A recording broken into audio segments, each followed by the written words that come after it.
How to avoid off-platform payment on Alibaba.com. Hi everyone and welcome back to our channel.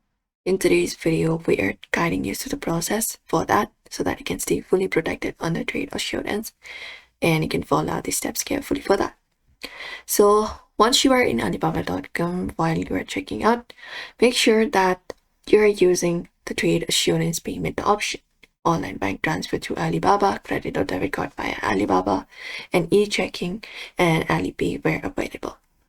And when you are in Alibaba.com itself, suppliers may ask send money to my bank account directly or something like that. You need to politely refuse and insist on Alibaba's secure payment workflow.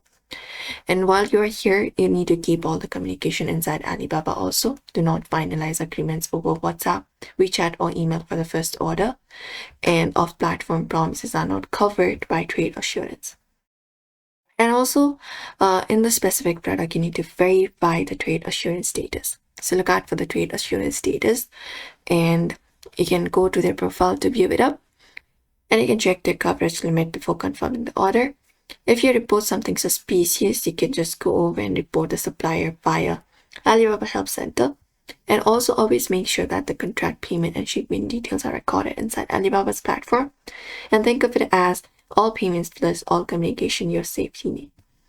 And that's it.